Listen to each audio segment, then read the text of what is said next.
All right, let's set the scene.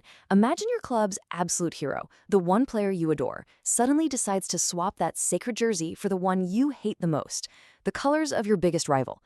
I mean, it's the kind of move that just sends shockwaves through the entire sport, and, you know it, ignites a massive, massive debate.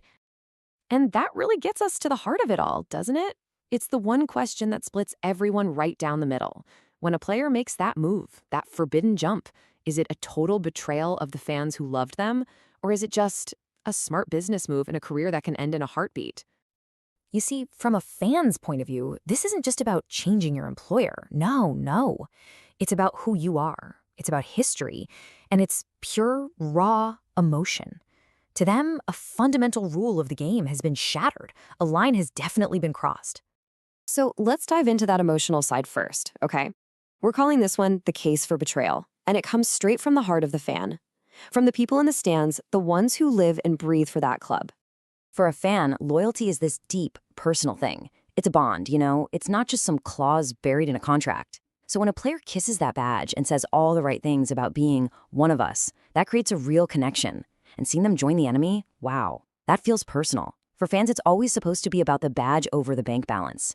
And in these huge rivalries built on decades of history, making that switch feels like you're disrespecting the entire community. But of course, there's a whole other side to this coin. We got to look at it from the player's perspective now.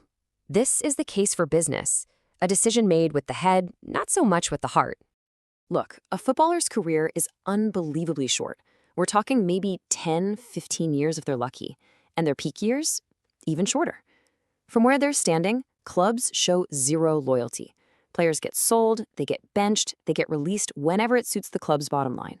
So if a rival team comes in offering a better project, a chance to play for a world-class manager, or a real shot at winning some trophies, can you honestly blame a player for making a logical career move? It's their job, after all. And right here, this is where you see the fundamental clash. On one side, you've got the fan. For them, football is this emotional bond where loyalty is absolutely everything.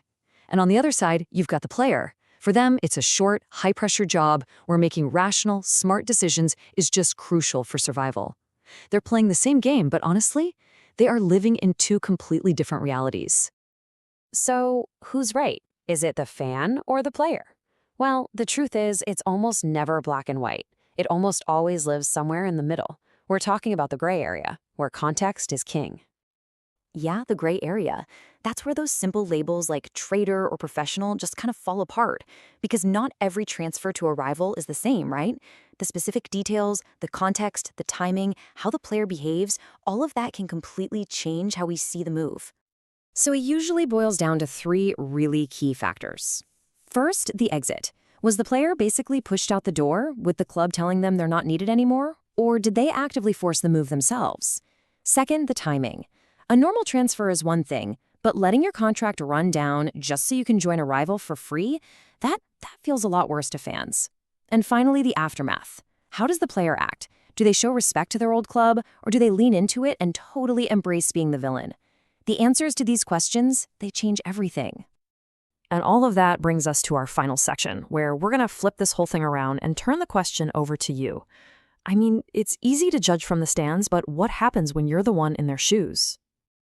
Let's make this really personal. Forget about football for just a second and think about your own job. What if your company's biggest competitor came to you tomorrow with a life-changing offer? More money, way more security, a chance to work with the absolute best in your field, and a real shot at major success? Be honest. Would you take it? It's not such an easy question when you're the one facing it, is it? So we end up right back where we started. When a player crosses that divide, is it an unforgivable betrayal or just a calculated business move? Now that we've looked at it from every angle, well, the answer is really up to you to decide.